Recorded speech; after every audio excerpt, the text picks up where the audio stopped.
Police, don't move. Put your arms out to the side. They've talked me through it, assured me I'll walk away okay, but nothing could have truly prepared me for what's about to happen.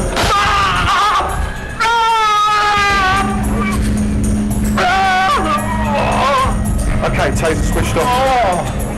It's all over in a couple of very painful seconds. Far out. Stay where you are. Oh, that is the worst pain. I shouldn't laugh. It looked very, very painful, didn't it? But it was an important story. Shouldn't our cops be allowed to use them? Shouldn't they be armed with everything possible? Well, I think you're right. I think they should. There needs to be that middle ground between shooting people and bopping them on the head. But the whole thing is, I don't know what more to say, because you clearly just wanted to show that because you must have it in for Michael Usher. You love that clip so much, I've got to think of something to say. No, I did think it was well, it wasn't very nice. It's never nice laughing at someone go through something like this, but just once more. Oh, we can do our best. But nothing could have truly prepared me for what's about to happen.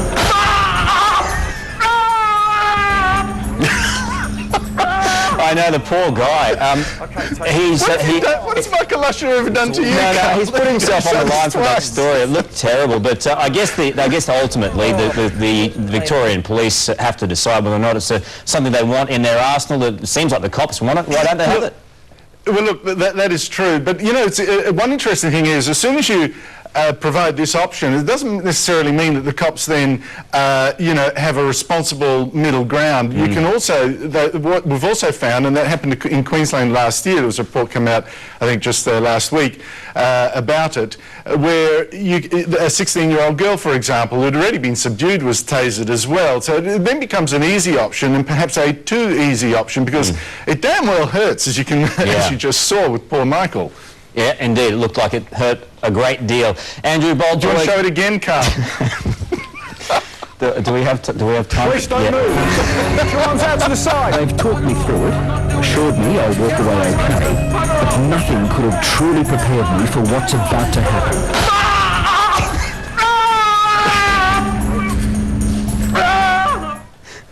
Look, you know, the next episode of 60 Minutes is going to be devoted to entire reruns of you and a certain fake spider episode. Yeah, exactly. I ain't tough either. Thank you very much for that, Andrew Bolt. We'll talk to you next week.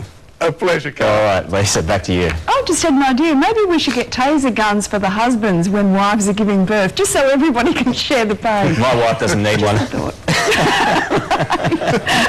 News, sport and weather are next, and then a stop snoring treatment that really works.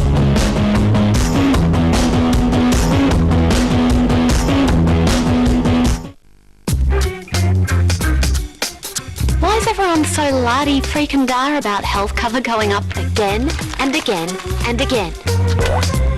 Are you going to do anything about it?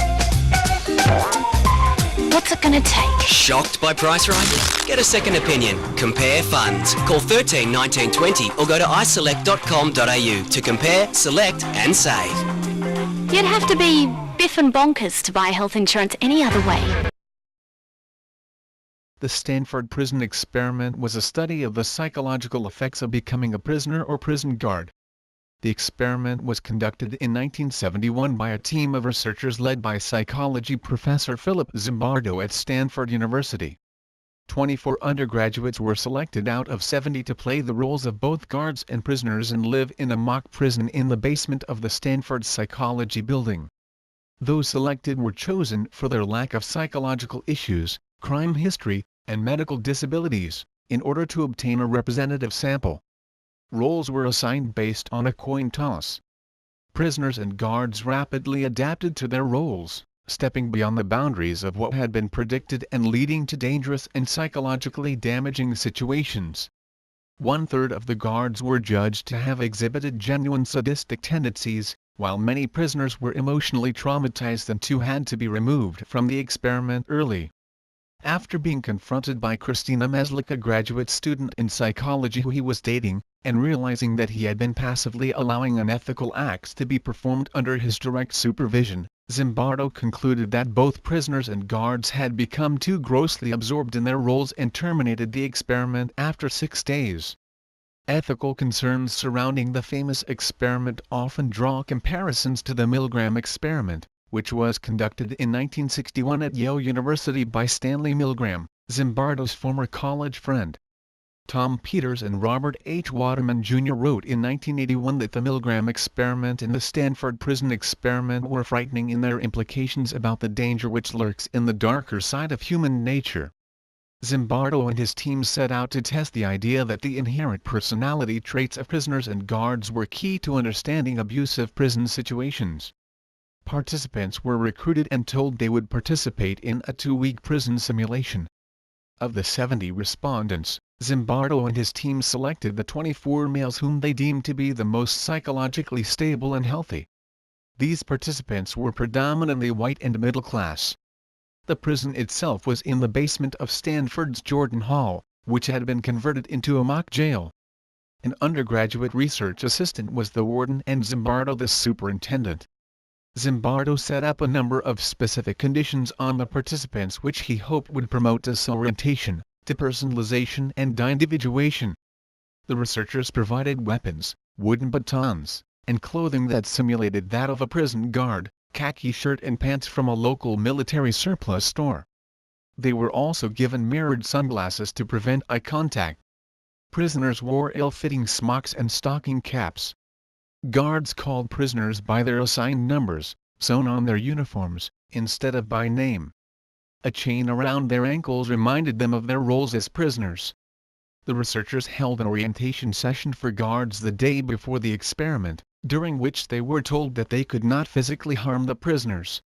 In the Stanford prison study video, quoted in Haslam and Riker, 2003, Zimbardo is seen telling the guards, "You can create in the prisoners feelings of boredom, a sense of fear to some degree. You can create a notion of arbitrariness that their life is totally controlled by us, by the system, you, me, and they'll have no privacy. We're going to take away their individuality in various ways."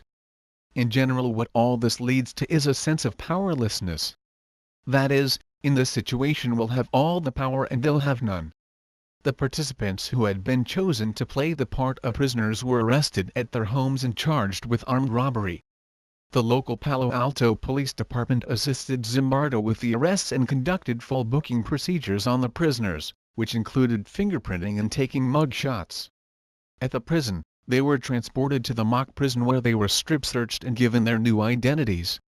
The experiment quickly grew out of hand.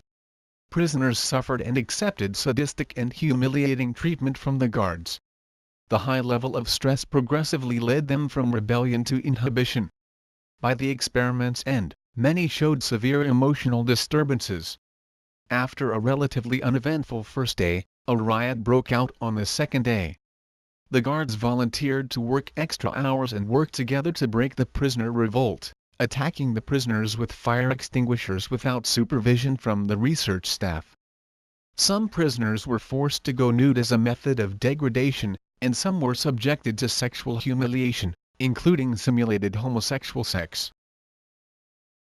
Thus our New World Order commanders appear to be molding us through the media into casual acceptance of being poked and electrocuted with cattle prods like some many beasts. This cross-media advertisement is only more evidence of this. Increasing chaos brought about by economic manipulation and drug wars the government colludes in leads to more panic in the streets. The cry is for more cops and more tasers to subdue an apparently restive populace. Pretty soon we have bully boy pigs cruising the streets zapping anyone they don't like the look of. And we don't complain as we have been lulled into a false sense of security by our mind-sapping mass media that is served up to us in a gelatinous mess.